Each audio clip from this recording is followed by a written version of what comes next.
Welcome back to the Intuition Incubator. Today I have Adam Brower, who is an authority on the Los Angeles real estate market. Known to some as the high vibe realtor and with a background as a movie producer, Adam infuses storytelling, play, and spirituality into his real estate practice, offering a very unique service to his clients. He trademarked the phrase from staged to saged and has his own personal brand of sage bundles that he gifts to clients after he clears the energy of their homes. With a client base that includes many entertainment heavyweights, Adam lists ultra luxury estates and also everyday homes and offers his clients a white glove concierge level of service. Welcome, Adam. Thank you so much for having me, Abby. It's a pleasure to be here.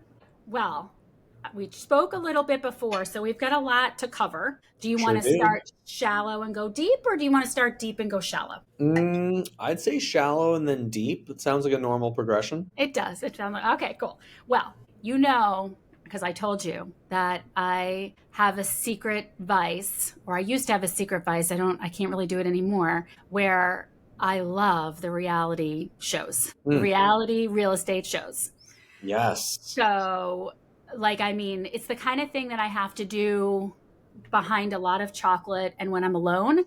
And I'm rarely alone anymore. And I have my husband hide all the chocolate. So I don't even know if they still have ones on. But you are a luxury real estate agent who I would imagine you're on the cusp of having a real estate show if you've not been on them already. Perhaps. Yes, perhaps. I was approached recently about doing a series based on rebuilding LA after the fires. I don't watch any of those real estate shows. Being formerly a producer and being involved in the creation of reality TV, I know how much reality is involved in that television, and usually not that much. It's like situational reality. So you'll basically have people that you put in situations with an intended outcome, and the story producers will try to goad talent into saying something. Sometimes they'll actually talk to the talent beforehand and say, listen, this is the situation and this is kind of what we're looking for from you. Right. Yeah, but reality TV in the world of real estate right now is pretty white hot between, selling the city, owning Manhattan, buying Beverly Hills. I don't think selling Sunset's on anymore. Maybe it is. I don't even know. Yeah, I don't know what's on anymore, but I was obsessed with the $1 Million Listing and and Ryan Serhan and Josh Flagg, who I know that you do real estate deals with these guys. And so anyway, we're into the shallow because you said that you were down for that when we I'm down for shallow. Let's go. Okay. All right. Let's go. I'm not going to be ashamed then. No, my question is, though, to your point, it's so interesting because what I noticed about all these shows is that when I reflect back on the seasons that I watched, everybody had like a season where they were really a dick, and then other seasons where they were really a great guy. Like whether it was, what was his name? The Frederick Eklund. Yep. Or Josh Altman for sure. Josh Flagg for sure. And then the guy that was in Malibu, the gay guy, really handsome guy. Madison. Yeah.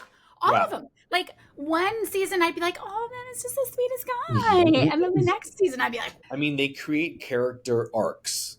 So it's like scripted television also. In scripted television, you've got seasonal arcs, you've got character arcs through the season, and then you've got plot lines for each episode. It's very similar in reality TV, where they'll have plot A, B, and C, and plot C is usually self-contained within the episode, but the other plots can be multi-episodic arcs, seasonal arcs, blah, blah, blah, blah, blah. I'm watching, this is not a plug, per se, but I'm watching Righteous Gemstones right now on HBO Max. I highly recommend it. It's hysterical. Righteous Gemstones. It revolves around an evangelical mega church and the family that runs it in the South. Ooh. And it's absurd and hilarious and so entertaining. I heard your New York accent come out when you were like, it's hysterical. It's hysterical. So, okay. Thank you for indulging me. Yes. Yeah. I just they also have personalities. I will say, the person on camera is often quite different than the person Okay. behind the scenes. Yeah, because you've done work with these guys, and you said that, they're just they're kind of actors too, right? I mean, they must Yeah, be, right? they're hamming it up for sure. Yeah. 100%. Yeah. So you have this history of film, and now you're a real estate agent. Yes. So can you share with us a little bit about your journey and what brought you from one to the other? Absolutely. So I moved to LA 21 years ago on Mother's Day, actually. Initially to work at a talent agency, to work at William Morris, WME. And I thought I wanted to be a music agent because in college I booked a series of pretty high profile shows in the UK and made some money and got to travel, and I kind of romanticized what that job was. And so moved to LA. Fast forward, transferred from music into reality TV. Then I started producing reality TV. I was working at Fremantle, the producers of American Idol, America's Got Talent. Did that for a while, then co-founded a production company for film and television. And, the film business is, when people say like, oh, real estate can be a really, roller coaster ride, the film business, more than any business I could possibly imagine, is a roller coaster. Totally uncertain, so many variables. They say it's like archery. You're shooting an arrow through 100 windows that must be open and remain open at the same time. Jeez. So I had a series of back-to-back situations in 2018 and 2019 where the arrow hit the 93rd window or the arrow hit the 99th window. How many years is that? How many years does that take to get to the 93rd Sometimes window? 10. I mean, Oh my God. literally, it's like you could be one of these, which I'll tell you about.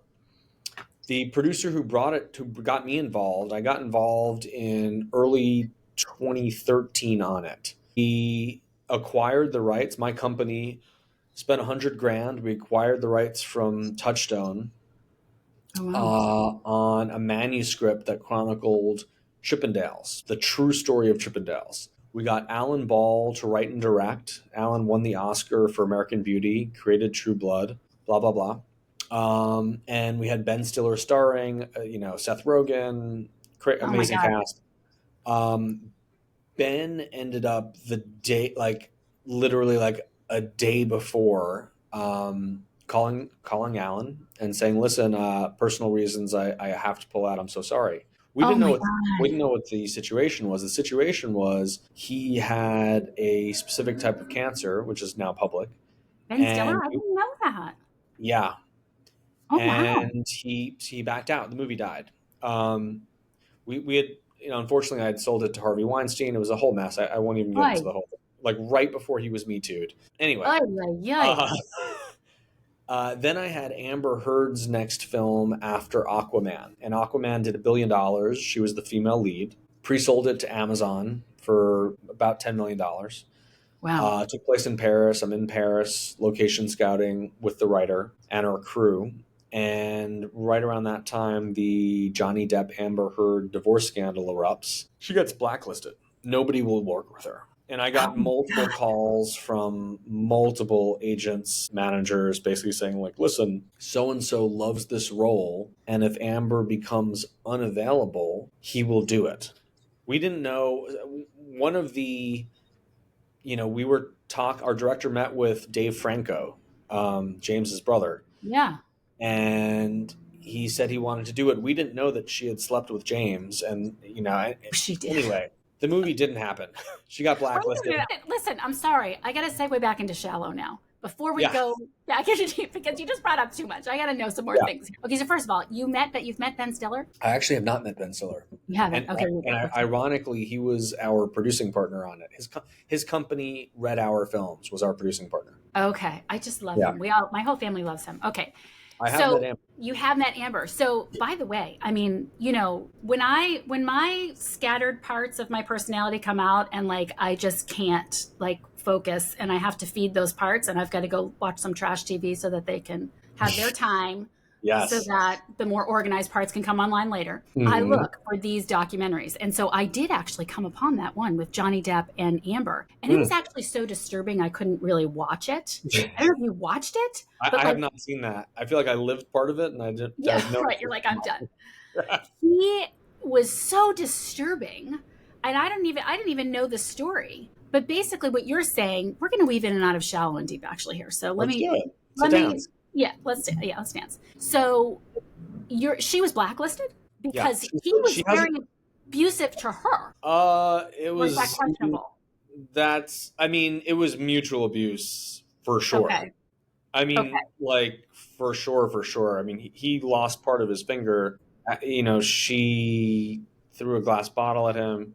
It was definitely mutual. I don't. I wasn't there, so I don't want to comment and say what's what. But a very close friend of mine, was her boyfriend years ago, and they lived together. And we have a very close mutual friend, and um, there's definitely blame on her side for sure. But was he blacklisted? He, I believe, has worked since. She Yeah. has not. He Yeah. also did win the court case. So, Oh, he did. yeah, yeah. Ah, okay. So this, So, yeah, go ahead. I mean, she bought a place in like the desert, moved out of LA. I mean, I haven't, talked to her or anything. She just fell off the face of the Probably earth. doesn't remember who I am. But yeah, I mean, she's not been working. And So this was this a huge is, starring role for her. it was a huge what? Starring role for her. It was like a Starring great role. part. It was an amazing project. Yeah. So when I think about this, because I do think about these things lately, there's all this Me Too stuff, which it sounds like you lived a lot of it very closely, right? Yes. My And like, original partner on this was Brett Ratner. I don't know if you remember Brett, but Brett was the director of the Rush Hour movies and had one of the biggest. He owned a company called Rat Pack Entertainment. They were financing half of Universal's slate. wow. And he and Russell Simmons got Me Too'd massively in a huge Vanity Fair article, rightfully so, right after Harvey. And so Okay. I had to get Brett off of this movie because the movie had to do with the exploitation of women, and Amber was playing a high end escort. Oh And my this God. thing was just like it was like the perfect Me Too movie. Yes. And I've heard you talk about that on other podcasts. Like your whole life was like, it's very weird how you were embroiled in that Me Too movement, like just Yeah, for no reason. And unfortunately. unfortunately, but it was while I was kind of listening to some of the podcasts to sort of research you a little bit and learn a little bit more about you beyond our conversation and our mutual friends. That I start to think about this whole Me Too thing. I'm just curious about your thoughts about it since you've been in the middle of it, and impacted. But like, there's this whole, there's all of this demonizing of women, right? And there's the whole narrative that they don't like. We could use that Johnny Depp thing and her and say, well, why wasn't he blacklisted or why, blah, blah, blah, Mm, all that kind of stuff, right? And we know that there's horrible things that happen yeah, and they're tragically minimized. And I don't know what's going on with the whole Blake Lively thing or who said what or did what or what's real and what's not. I have no idea. great questions. A But, client of mine is one of the publicists involved in that, oh, and really? yeah, I mean, I don't know. Like definitely, I mean, it seems like just. I mean, it seems like Justin tried to completely assassinate her character for sure, and it also seems like there was probably some bad behavior on her side as well. Mm, I'm not sure. hard to say. And we all just sit here and watch and try and figure it out, right? Like, talk about shallow. But I bet he will be blacklisted, though. Would be my guess. which one is Justin? Is he the one who played the husband or the boyfriend? I actually didn't see the movie, but he directed the movie, and he played. He was the abusive guy in He the was movie. okay. So he was the husband. Okay. Yeah. Oh, okay. So that's who it was. I was wondering that the other night. But anyway, the deeper side of shallow that I think about is I really feel like the Me Too movement was so important. And yet there's this mass emasculation of men. And it's such a cluster, the feminine and masculine energy, and Mm. what's happened to not only the masculine energy in men and the femininity in women, but the masculinity energy in women and the feminine energy in men. Mm-hmm. And I know, just because, I know you go deep on some issues. I'm curious, like, what you think about it. To me, I feel like it's such a backwards thing because you have all of these men who are afraid to really be truly men. Like, I've got two Mm-hmm. older sons, and Mm-hmm. like one of my son, I have my son and my stepson, and my son is like the most sensitive, beautiful kid in the world. Like, he works for Dr. Joe. He's like Oh, such a yeah. great kid. But like, I think the fear of God kind of got put in him, because anything can happen. Right. Someone can say something, someone can do something, and then, but by the same token, right? People can have things done to them and not be believed. I'm just Mm-hmm. so curious. What's your thought about masculine and feminine energy? Well, I feel as if the pendulum is swinging back towards the center, but has swung so far in one direction that, I mean, my thoughts are like, hey, if you haven't done anything wrong, you shouldn't be like, I feel like the good men out there, and there are so many of them, um, who don't have guilty conscience, they're okay being men. I mean, I feel, I'm currently single and dating, and I've had conversations with this about women, and the feedback that I get is that women would like a guy to lead. They Yeah, want a man to lead. yeah, And I feel like there is some trepidation amongst men right now. It's like you don't want to be too forward. You don't want to be, too masculine, perhaps. And I think that's unfortunate. I think everybody loses because then you don't have polarity and everybody loses. And that's, and the media has played this up massively, where I think men have become more feminine and women have become more masculine. Most men don't want a masculine woman, but in the workplace, a masculine woman seems to get things done.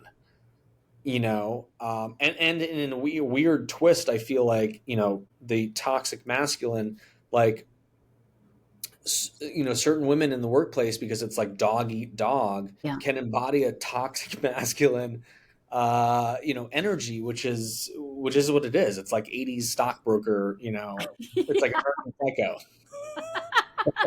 It's Totally. like Patrick Bateman. It's weird. But and it's interesting because I feel like, a strong, confident queen who is feminine is more powerful than anything. Yeah, Is like that's like the most powerful archetype on earth. right. I would like bow down to that archetype and and serve, Yeah, and it's rare. And I think it's also rare to have a man who's masculine embodied, confident, not predatory in any way.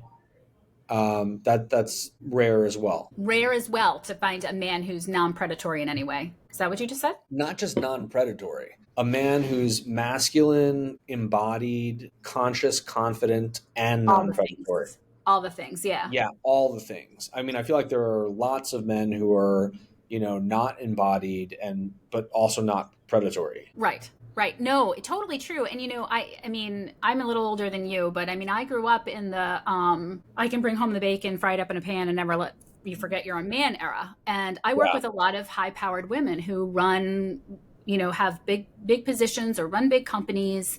And I myself, though I wasn't running a big company, I had a psychotherapy practice and all of that kind of stuff, but I came in, sort of like guns firing. Like we can do all Yeah. these things. We can take charge. We can do all these things. And in becoming that, in that commercial, I always talk about this commercial because it was so, it just ruined us in so many ways. Everybody thinks, like, to me, this is my interpretation. This was so great. It was women's liberation. It's so amazing. We can do all the things. And yeah, like, we can do all the things.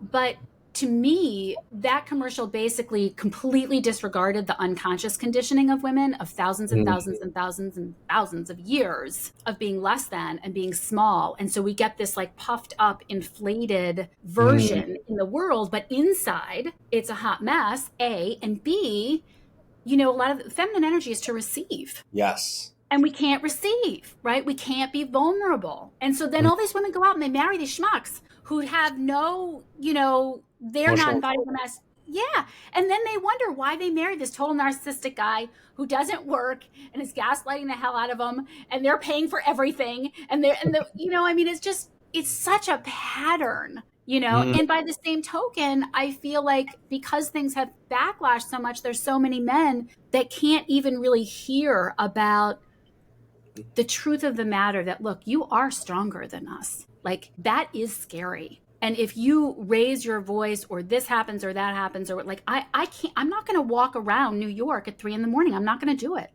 yeah. I'm not even going to walk outside my hotel room. And that's a thing, but it's hard for men to hear that because like, well, don't blame me for these, whatever, because they feel so attacked. Totally. It's interesting. I was listening to a Malcolm Gladwell guest podcast on Tetragrammaton the other day, which is I highly recommend. And he mentioned, he was like, in the early 90s in New York, at the end of the night, his friends, we would all pool our money to pay for cabs to get the women in the group home because, of course, there's no way they could walk home by themselves in the city. Obviously, that changed at a certain time. But yeah, safety is obviously. Men are larger and more violent. Right. Right. And just because you're not one of them doesn't mean you can accept that this happens to women and like be like, because I just hear so much men are so ready to jump on the side of the guy because frankly, there have been a lot of guys who are accused. Yeah. I feel like most of the guys who've been accused have been guilty though. Johnny. I'm sure I think that sounds like a toxic dance that they were doing together for sure. Harvey for sure was guilty. Yeah. I don't want to comment about Brett, but I don't really. I'm trying to think. Do I know any guys who are Me Too'd who are innocent? I don't really know that many guys who are Me Too'd, but I feel like when there are multiple people, just that alone is what is there, like some conspiracy, like a multi-person shakedown? Right. Like, there are two brothers, the Alexander brothers. Vanity Fair did a piece on them. Their dad, they're in real estate. It's ironically my website. I have the same web developer, and like Wow. I use a couple years ago I used their website as inspiration. I would say mine's quite different, but they're in New York and Miami, and they're being held without bail, rightfully so, because they were. The allegations are that they raped dozens of women and were trafficking them, and other people in real estate were involved in it, and it's probably true. Jesus. Yeah. Yeah. And I think that's the thing where it's like, I just feel like there's been such a backlash that a lot of men who are really great guys still have a hard time saying, no, that's real. Because for whatever reason, they feel like they were personally attacked and everybody's saying, oh, men are so awful and masculine energy so bad that Right. they're not able to say, they have their hackles up a little bit, I guess. Yeah. I had we'll call him a healer, who I worked with years ago. And he brought up, there's a book called Iron John, which I've bought. I haven't read it, actually. Yeah. And I was telling him, I had a client who was going to like a goddess circle, just women, et cetera, et cetera. And he was like, what if men told women to revere them like gods? What would the backlash be like? In today's day and age, it would not go over well. Right. Totally. There's Right. absolutely a double standard, 100%. Yeah. Yeah. So it's kind of funny. It is. And by the same token, like, and he's going to roll his eyes when he hears this, but I do revere my husband, and I do like feel that way, right? Like I honor him, Mm-hmm. Beautiful. He doesn't believe in, he's like, oh, Jesus Christ, like it's like, all right. But I do feel that way, because I feel that he does the same for me, Mm-hmm. like he would use different language, but it's not the language. It's what I can tell by what he does, Yes. And I feel like that it should be that. It should be that. And actually, I have a podcast with Red Hawk who does a whole thing about, he's a a guy, I don't know if you're familiar with the Gurdjieff method, or not the method, the Gurdjieff, but he was Mm. a mystic in the early 1900s, and he has something called the work. And I've heard it's of the work. Yeah. yes. So that's something I've studied for years. And Red Hawk is this unbelievable guy who is very schooled in that. And I did a session, a couple of podcasts with him. But anyway, he talks really beautifully about relationship and what that should look like. And I think it's hard in modern day to really imagine that. You know, I mean, I can't imagine. You said you were dating in the dating world. Like, what is that like right now? I'd say mixed. I mean, I could talk from personal experience. It depends like how you're meeting people. Yeah. I'd say more than half of the people I'm meeting and going out with, I'm meeting online on a Yeah. dating app, which is mildly curated, not highly curated. The other people I'm either meeting through friends or out in public, but usually through friends, I would say. And I feel like that's way more curated. Yeah. Um, I've had some good experience. I mean, I've had good experiences. I think for me right now, it's about finding the mother of my children, and so I have a Mm, very specific lens in which I'm yeah. looking at it. Yeah. And yeah, I'm going on our first date tonight. Really looking forward to it. We'll see. Ooh, that's awesome. You have to tell me, I met my husband online and he was Beautiful. the first person I dated and he was very much the same. He wasn't, I mean, we each had a kid by that time and we did have another one together, but it was sort of like, I'm not looking to mess around. Like, Yes. I'm looking for the person who, whatever. So it was very clear from the beginning. So I think that's great to go into it like that. Okay. Anyway, back to you and your story. So you got in the middle of this Me Too thing. Yeah. It was messy. You're such a success story, and it's just so important, I think, for people to hear. And I'm sure there's a gazillion intuitive moments. So go on. So I'm in Paris. It's become clear this movie is not going to happen because nobody will work with Amber. Okay. And I missed my flight back from Charles de Gaulle to LA, last flight of the day. I barely, within minutes, miss it. Hmm. And I decide, I mean, I have a near existential crisis where I'm like on the verge of a panic attack, not in the airport, but like privately one night. And I start doing breathing exercises. I start to do like a guided meditation. I'm on an acupressure mat. Can't go to sleep. I'm like, I need to make some changes in my life. This feeling I'm feeling right now is an anxiety on a level I've never experienced, and it's debilitating. And it's How old were you? really, I was Oh, I okay. was 38 at the time. Wow. Okay. So I wasn't, I feel like a young 38, but, I was not where I thought I would be. I mean, my senior year in college, I was, flying multiple times to Europe, like business class, booking these big things. And I was like, my fantasy was like, oh, I might retire by the time I'm 40. Now I'm 38 and like realizing my company is about to go under. Yeah. And so I decided rather than fly back to LA, I was going to take a solo trip to Iceland on the way back. And I got really quiet and I just started going through this journey of introspection. What can I do? Like Mm. not like what is my like what direction do I want to take my career? More like I need to figure out something soon to do because I'm about to tell all my investors that we've lost everybody's money and that Oh, obviously the company is not going to continue. which that I thought moment about it. alone has got to be a very daunting moment to sit in. Like I'm imagining that there's a lot of experience of I failed, I'm embarrassment, or it would does that happen to men, or is it just Oh us? yeah, tons of like public embarrassment, Yeah. just shame, like a Yeah. lot of shame. Where I was like, oh my, because it's not just a career. At least for me, being a producer was a lifestyle. Yeah. It was an identity rather. And so it was the loss, it was a death. It was the loss of an identity. Yeah. And so I didn't really have the luxury of time to think that much about that. I was thinking more like, okay, well, I need to figure something out because I sold almost my whole stock portfolio to finance this company.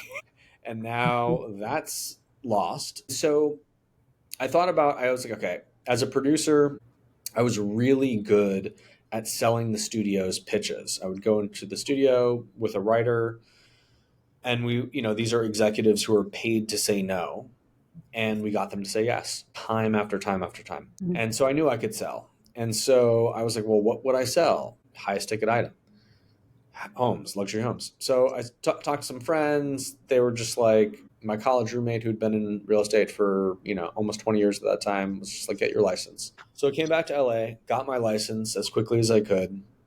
And then it was December 2019. And in December, the entertainment business shuts down, basically. Right. And so I was like, okay, well, if there's ever a time for me to like even dip my toe in the water, it's now, because things are quiet. So I just jumped in full force, and things happened very, very quickly. And I realized, wow, this is, regardless of what anybody says, in my experience, pretty easy comparatively. Like Hmm. comparatively, it's very easy. There's a low barrier to entry. You're selling a necessity. And I realized that as a realtor, a really good realtor has the same skill set as a great producer. Mm. It's just a totally different pursuit. But whether you're managing expectations, you're marketing, you're presenting, you're storytelling, it's a much, much, much shorter story. Creating content, et cetera, negotiating, you're doing the same thing. And so I luckily experienced success quickly, and then realized, actually, the more myself I am, the more successful I am. Right. So The was more, it actually luck is the question. luck is when preparation and timing meet, I guess. So I was very prepared. Let me tell you, Mhm. extremely prepared. And I became confident quickly because I had success quickly, and I realized, okay, cool, I absolutely can do this. Yeah. And it's the best decision I ever made, without a doubt. Mm. And well, here's the interesting thing. So December 2019 is when I got my license. I had an Akashic reading at that point, Okay. and the reader, I asked directly, should I devote myself to real estate? Should I get into it full time? The response was yes. She says, yes, yes, fuck yes. Treat it like a game. You're going to win this game. And then I was like, okay, should I get out of entertainment? And this is December 2019. She like gets really quiet, and then she's like, the entertainment business is going to shut down. And I was like, that's ridiculous. Oh my Like gosh. the entertainment industry is going to shut down. Then she's like, wait, the streets of LA are not going to be safe. There are going to be riots on the street. There's going to be a major health scare. Oh my God. A week later, she called me. She said, listen, I've been getting more messages, and LA is not going to be safe. And I'm going to rent a house in Marin County. Would you like a 5-bedroom house? Would you like to come up to Marin? I said, of course I can't do that. I'm selling real estate in California, Right. in Los Angeles. Then COVID hit. The entertainment industry shut Oh down my God. for 18 months. Then there were riots on the streets, Black Lives Matter. And everything she said came correct. Yep. I started treating it like a game, sold 18 homes my first year, which was Wow. really incredible. Wow. And I've never really looked back. And the Wow. entertainment industry is really a fraction of what it used to be. Yeah. It's never, post COVID, post strike, it's never recovered. And Yeah. I don't know if it will. Because why would you go to a movie when you can just go watch Netflix and be comfortable? Exactly. You Yeah. know, there's a movie theater here, and whenever we go, we're like, this is a money laundering place. It's got to be, because they don't even have anybody working there. You just walk in. We buy our tickets every time, like schmucks, and we just walk. But people are walking in. We're like, they're laundering money for sure. Yep. So let's talk about intuition. Mm. Like how much of this felt intuitive to you, and how much of it didn't. Like, what are the times where you've really made an intuitive decision that you knew was what needed to happen? And what were the times where you did something and you intuitively knew it was not what you should be doing? And then afterwards you're like, oh yeah, I knew I shouldn't have done I that. would say I didn't know that I should be doing real estate. What I did do is I did a morning practice every morning for many months. which included breathwork and a Joe Dispenza guided meditation to put myself into an elevated frequency, really feeling into the experience of what it would feel like to be a very successful realtor. Which one did you do? Which guided meditation? So there's a morning practice where he does like a self-induction, kind of the space between your ears. Right, that's one of the early ones, yeah. So not the morning and evening one, but one of the longer ones. I ended up doing the morning and evening ones, but this was a longer one. Yeah. And so I told a friend of mine that I was, going to do a pivot. She got me Becoming Supernatural and these meditations. And so I did it. And so like intuitively, I began to believe. I didn't start out like with a hit, like this is my path. It was more like, okay, well, this is what I'm doing. I'm going to will this into being. I am going to ensure that I am successful. And you believed that you could be, though. I believed that I could be. At first, I believed that I could be. The belief was like a little bit shaky. Then it became a little stronger and deeply rooted. And then it became a knowledge. And then I was very successful. Which was like a feedback loop. Yeah, because, I interviewed Dr. Hamel Patel, who is the scientist for Dr. Joe, and I'm getting a lot of comments on that because I always ask the same question about belief when I'm talking to people who, I don't know, people who can, channel, and they tell people that other people can channel, and, all these things. Mm-hmm. And people, and it's an issue, right? Because when you subconsciously don't believe that something can happen, right? You're going to get that feedback. The universe is people are like, but I did everything that Adam said to do on this podcast and it didn't work. Why aren't I selling $50 million homes now? I mean, I would say that is a great question. I would say so do you know who Lacey Phillips is? I don't think I do. Okay. She's got a podcast called To Be Magnetic. Okay. I think that's the podcast. At least that's her Instagram handle. And she is a very similar quantum physics paradigm, which I've listened to since after doing all the Joe Dispenza work. And everything that she says resonates with me, where you have to start smaller. Like when I was first doing this work, I was envisioning myself getting out of a new car at Soho, Malibu, with a beautiful new pair of shoes, treating my best friends to dinner, celebrating a closing, which is a great closing. Mm-hmm. Which actually, now that I'm telling you this right now, I am going to do that when I close this $50 million sale.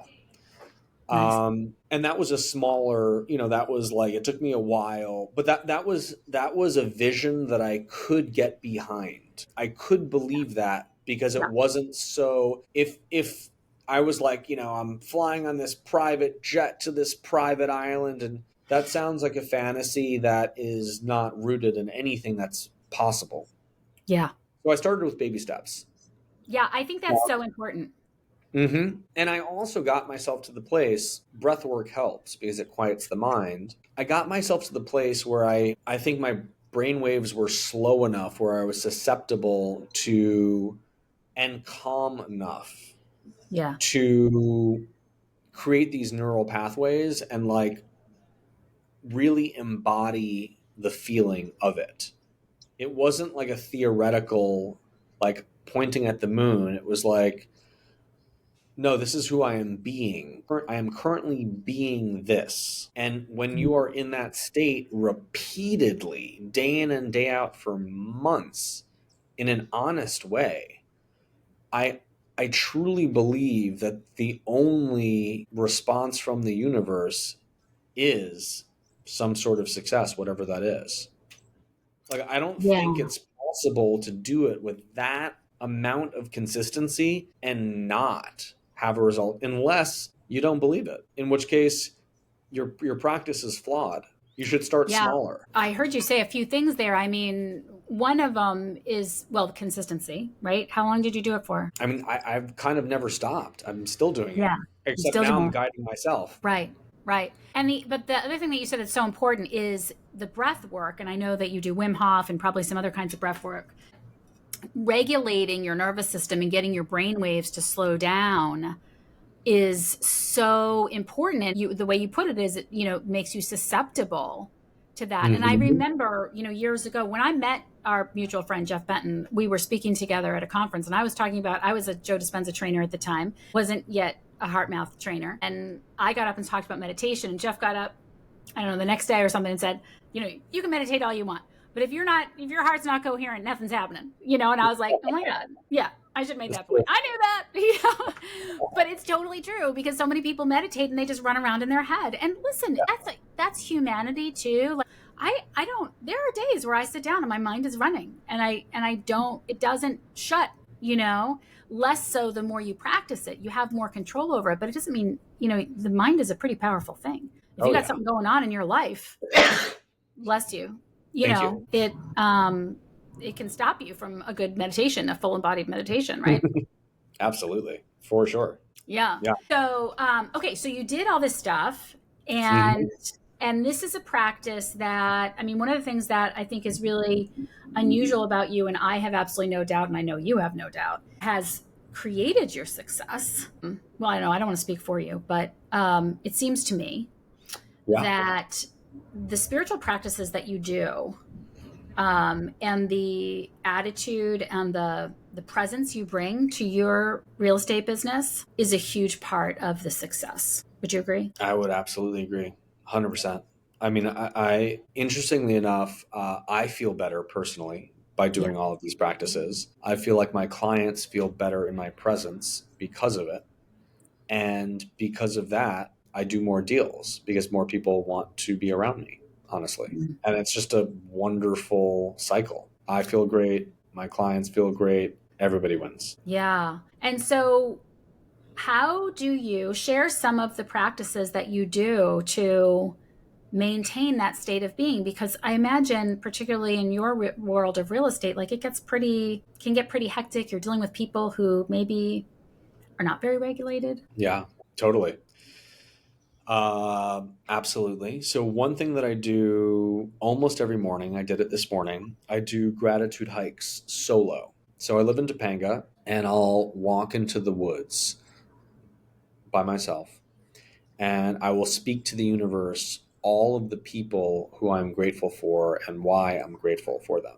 I'll do it in a somewhat hushed tone because I do run into people on the hike, and there are some people who probably think I'm crazy. And I'm okay with that. Yeah. So I will go through dozens and dozens and dozens and dozens and dozens of people, giving thanks and feeling grateful while I'm walking, while the sun's hitting my skin, the blood's flowing. So by the time I get back to my place, I feel like I've deposited $1 million into my gratitude bank account. And that feels really good. And then I create an elixir every morning, and then I bless the elixir intentionally, depending on how I'm feeling. And I will feel the energy of the blessing. And as part of the blessing, I do a service where I'm not only blessing myself, but I'm blessing everyone who I come in contact with that day. And I'll stack these practices. And what's the elixir? So usually most days, I'll tell you what it was today. So cacao, maca, lion's mane, reishi, cordyceps, Himalayan salt, stevia, or maple syrup. There's a company called Autonomy that makes an amazing non-dairy creamer. Don't worry, I add dairy to this because it's so delicious. And it's got like macadamia nut butter, almond butter, coconut MCT oil, all the delicious things. Yeah. One of them is a smart latte, so it has about 0.8 of a cup of coffee, the same amount of caffeine. And then I will froth. Either like kind of like not quite a half and half, but like organic, regenerative, blah blah blah. Pour it on, and then a dash of cinnamon on top, and it is delectable. Really? Yeah. You'll have to send me that recipe because matcha, not so much, and lion's mane, I don't know.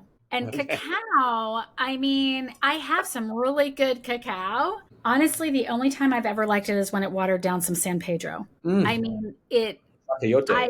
Yeah. Or that's peyote, but yeah. It was good, but that's because San Pedro usually I don't like to drink. Yeah. Totally. But yeah, but I'm interested. I will try it. I have some macadamia nut milk I could froth up with it. Yes, I I mean, think I'd you'll like to try it. Why not?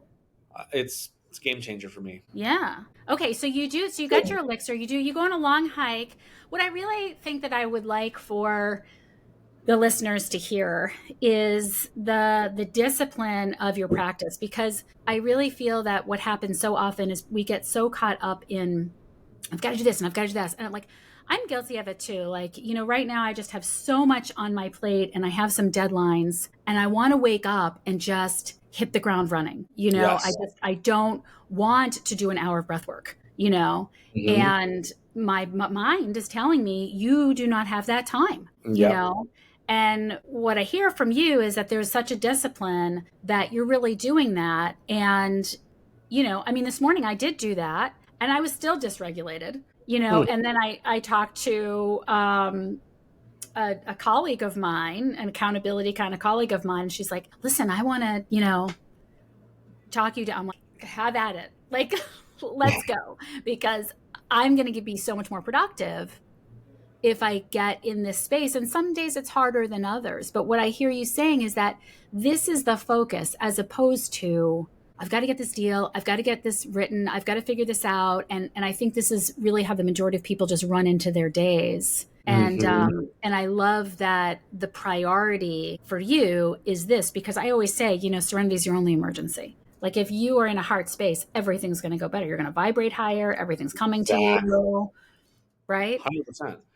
It'll alter the trajectory of every conversation you have. It will In a, alter the trajectory of every conversation you have. I want people to hear that. Yeah, yep. say more. That's amazing. So, when you think about ripples, it's like you are ground zero. And so every thought is a vibration. Every conversation, leads to ripples, your impact on the world. And so it really starts with you. And for me, these practices, they ground me. The best ideas that I get when I'm deeply inspired, they're either on walks in nature, during breath work and meditation, post breath work and meditation. They're generally not when I'm at my computer, like, "Da-da-da-da-da-da." That's Yeah. not when they happen.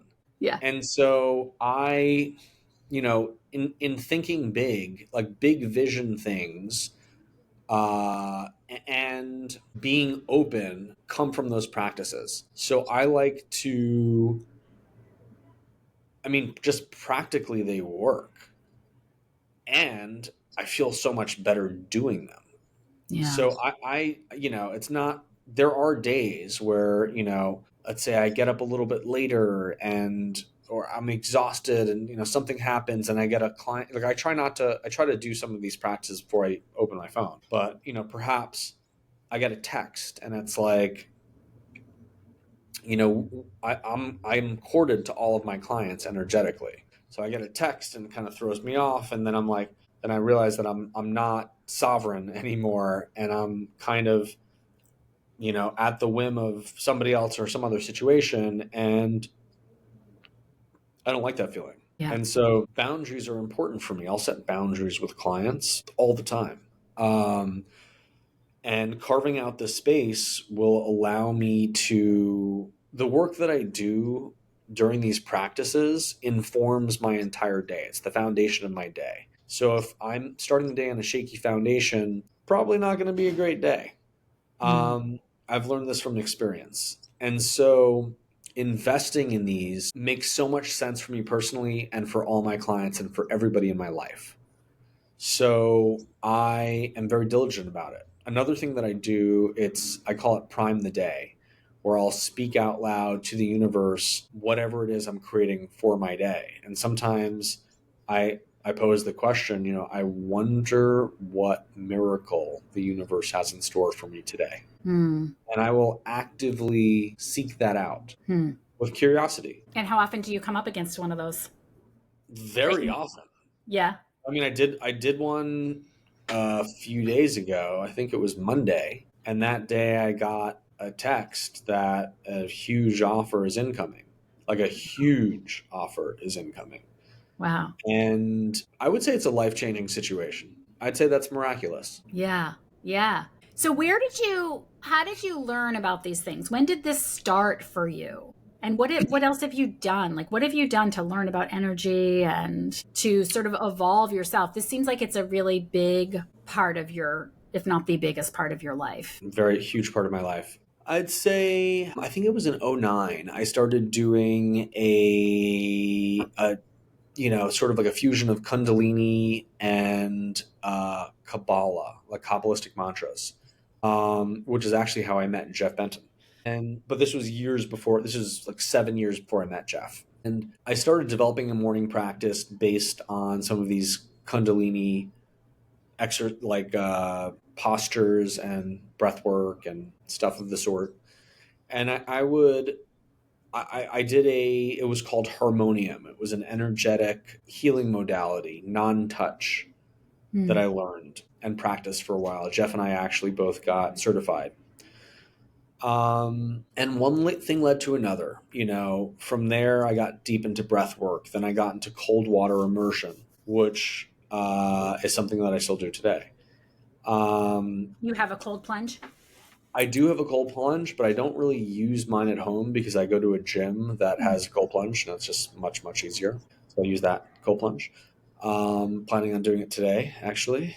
Pre-date. Exactly. So elevate my frequency and show up as the best version of myself. Of course.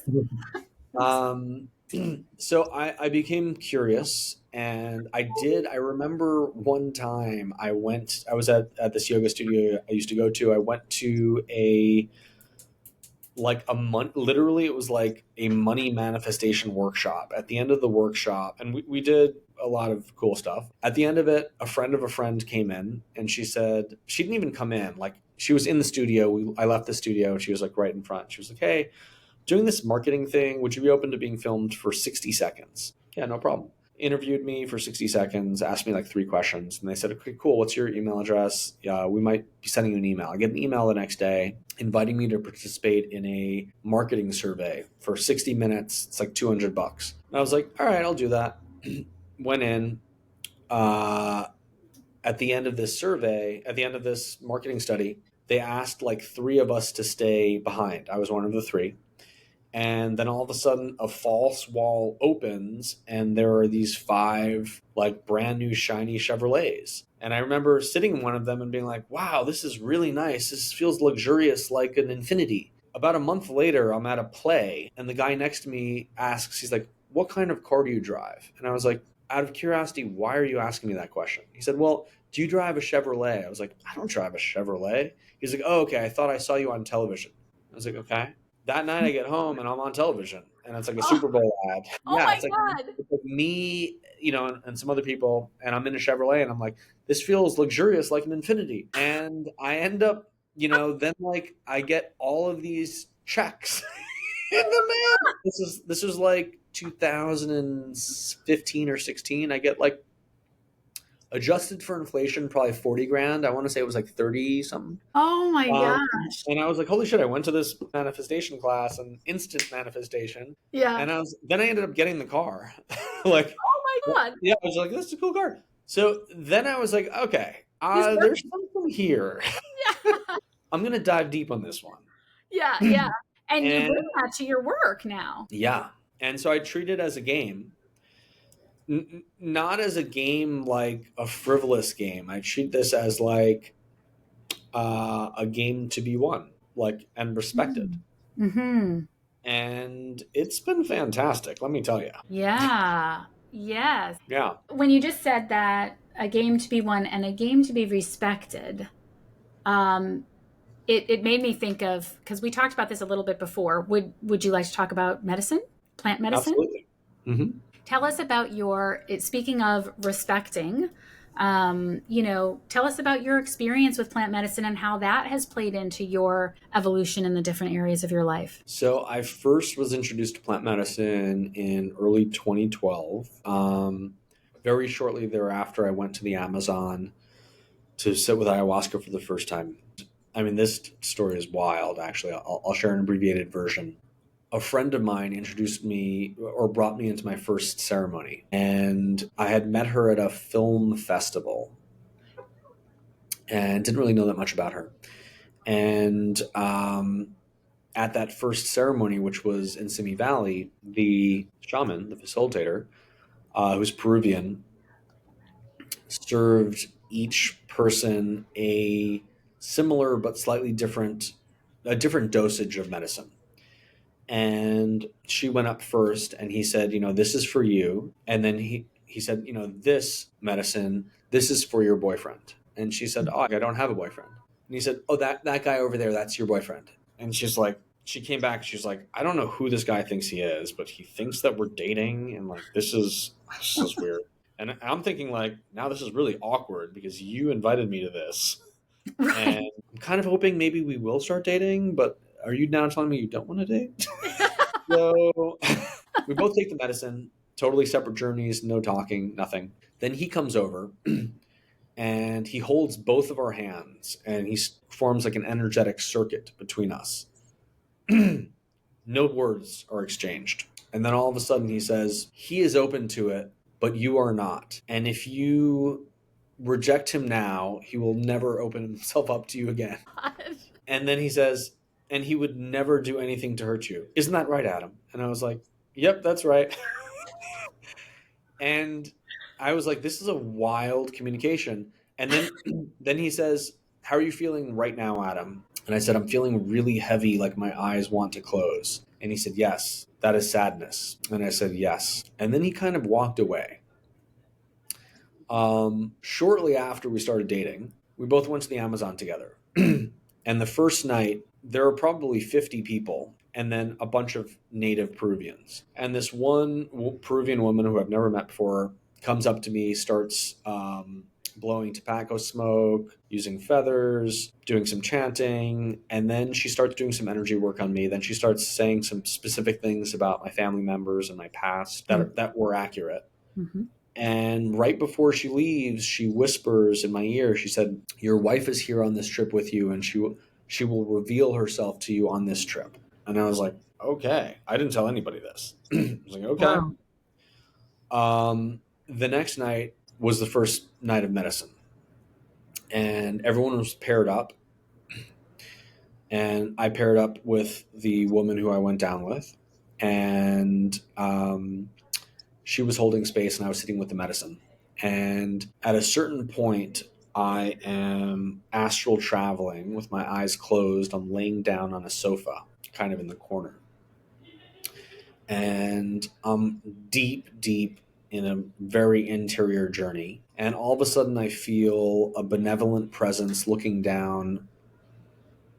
Yeah, like looking down on me. Mm-hmm. And I open my eyes, and she's maybe 12 feet away, kind of staring at me with like a Mona Lisa smile, sort of. And I was like, huh.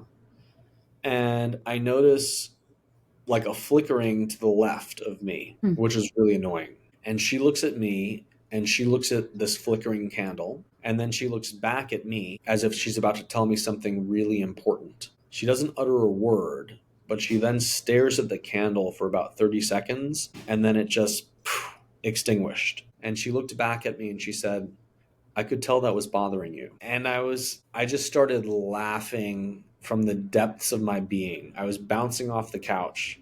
There was like a glass ashtray that fell off the couch because I was cackling so, massively.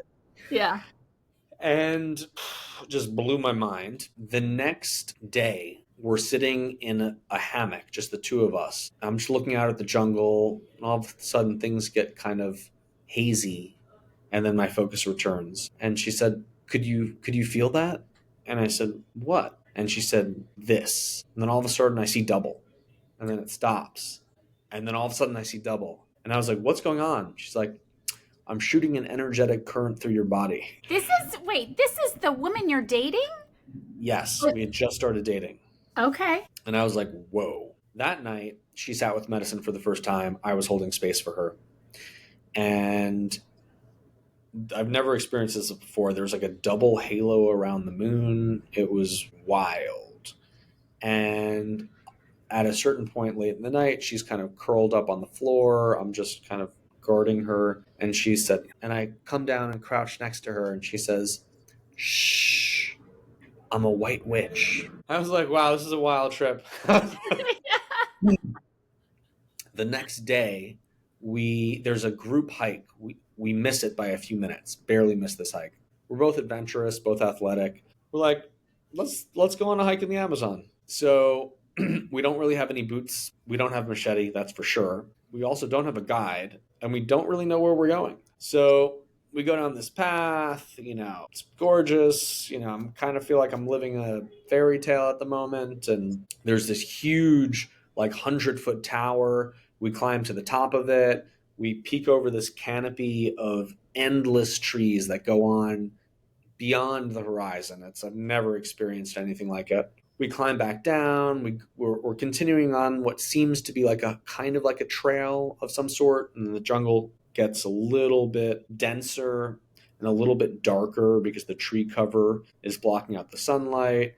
There's some mud. The mud gets a little bit thicker. Then I noticed this massive, like 6-foot leaf. It looks like it's levitating off the ground, moving really slowly across our path. And then I realized, wow, there are like 1,000 insects that are transporting this leaf. Oh my And gosh.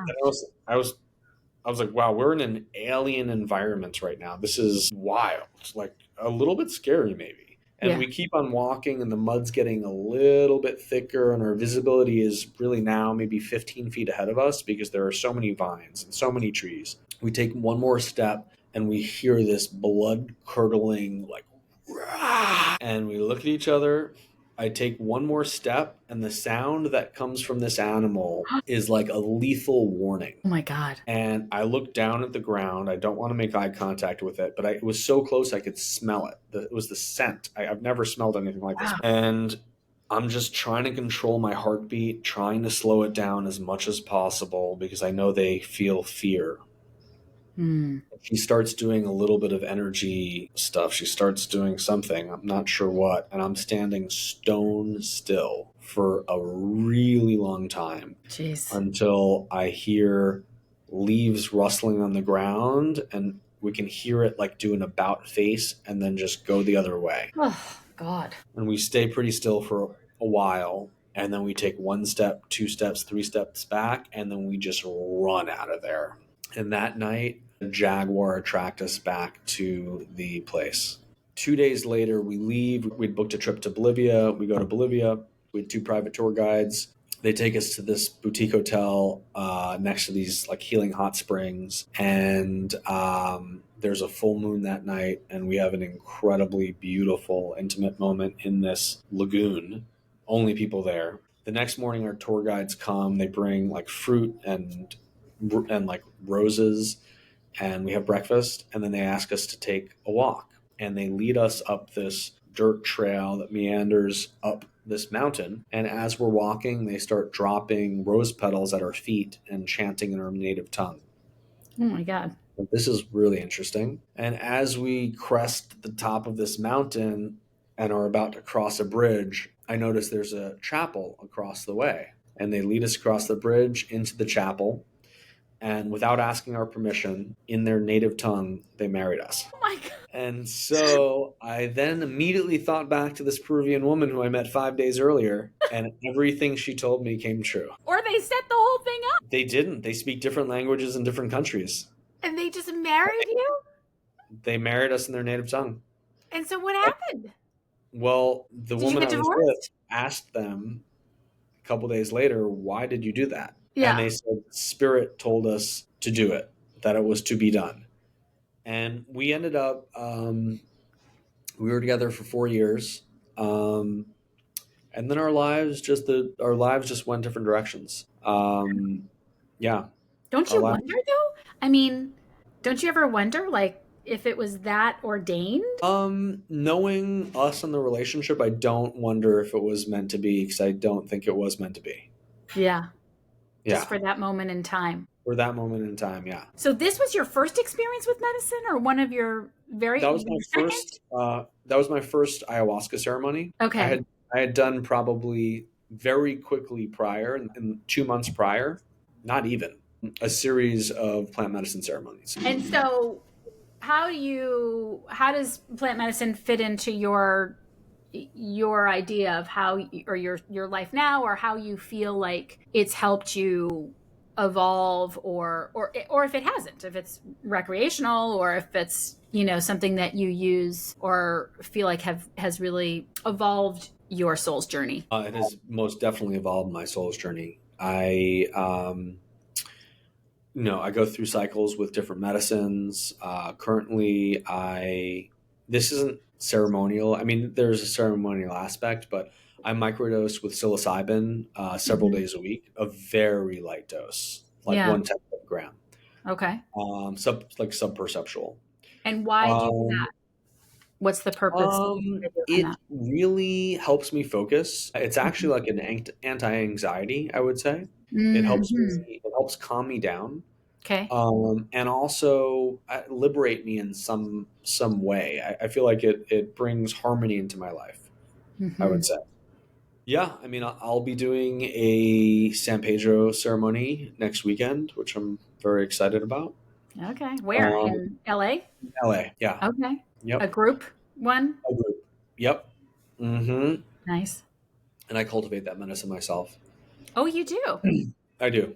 Mm-hmm. So do Yep. you have a specific intent for that one? For that? Because you talk about intent, don't you? Yeah. You're big on intent, right? Even when you're working with people to close homes and whatnot. So how do you, Absolutely. Intention's yeah, huge. yeah, Um, yeah, I mean, what I'll do with clients is if I'm listing a house, if I feel like they're open to it, not yeah, all. because, right, not all, Yeah. I was going to Not, say, like, do your clients like think you're a it- wackadoodle or?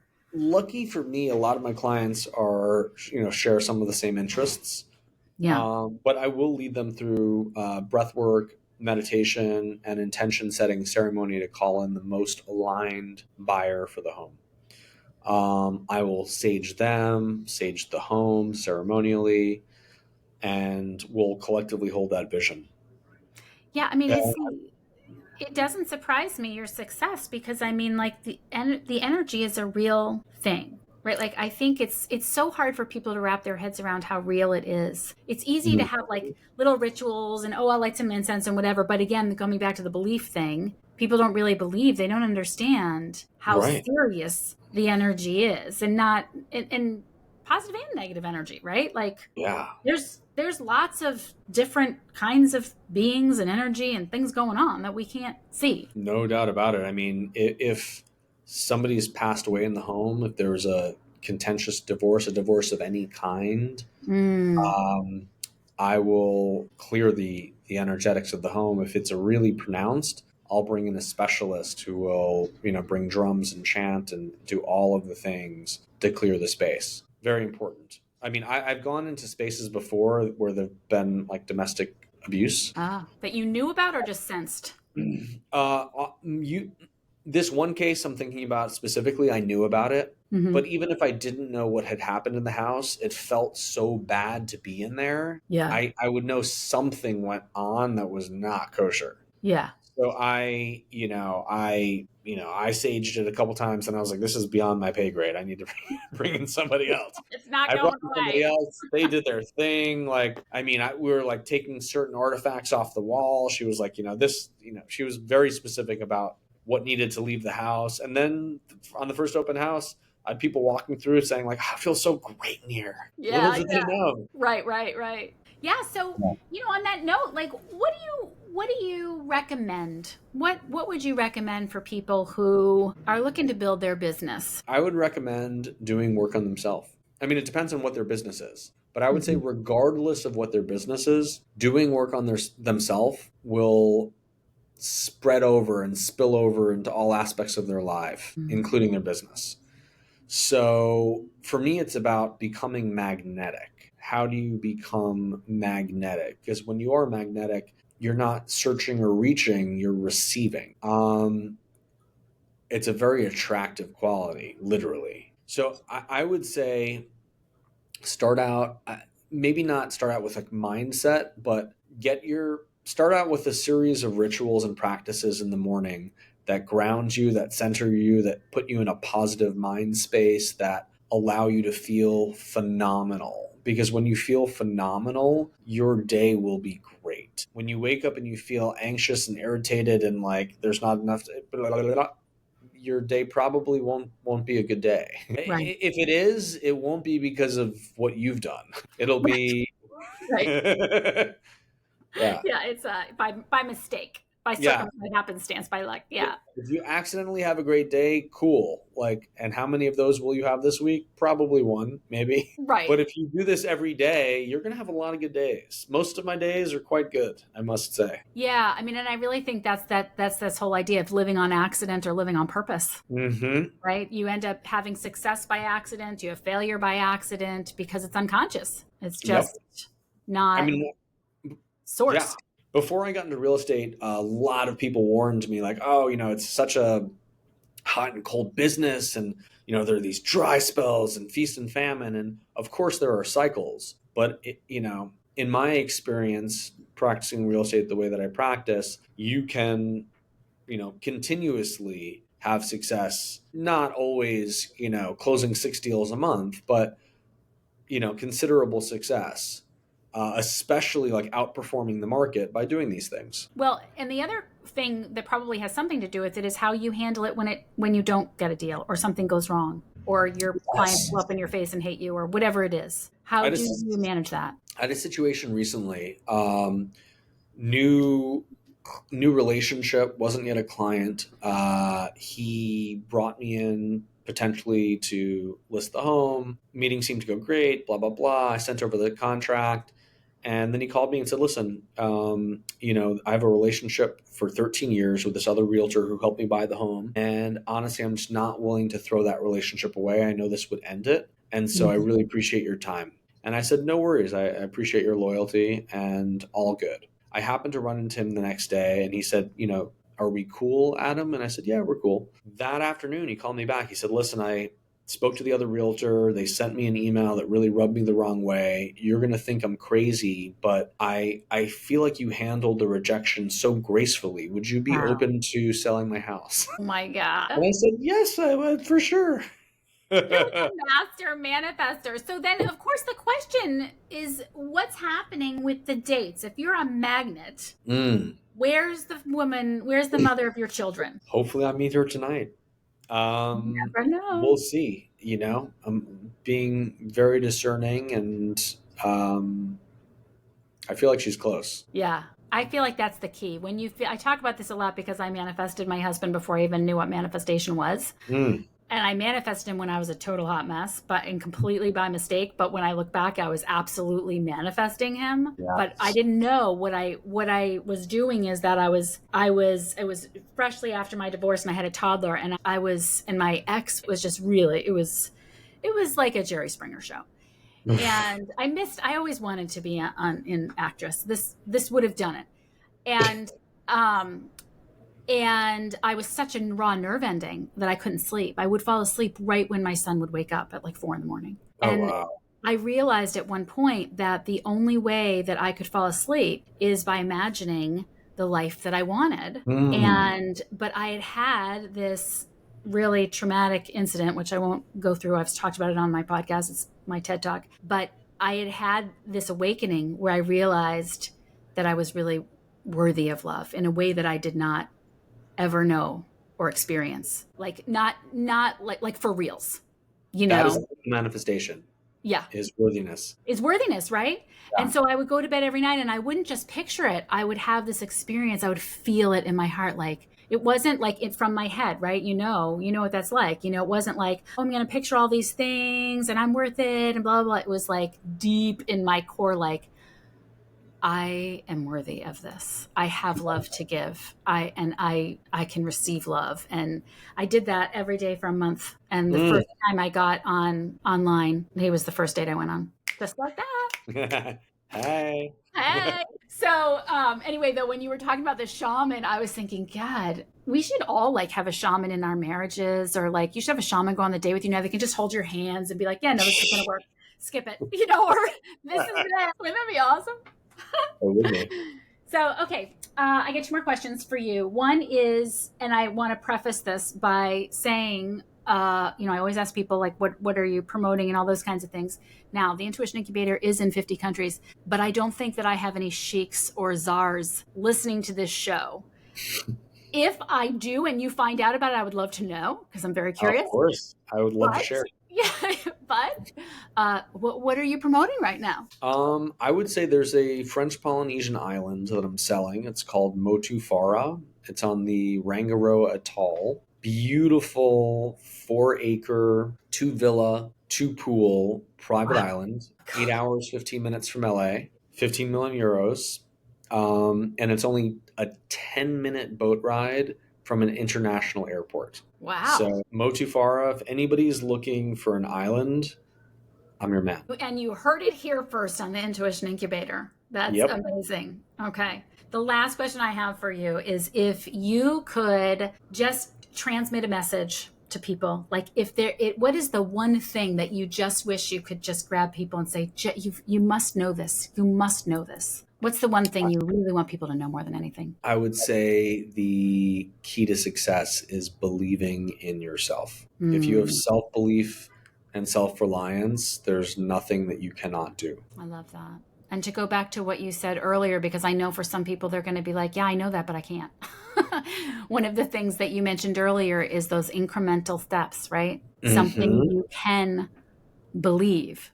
Start with like manifesting a package of M&Ms Yeah. or just A something parking that space. a parking space, exactly, and knowing that you're worthy. Thank you so much for being here. This was an absolute delight. This was a delight for me, Abby. Thank you so much for having me. Awesome.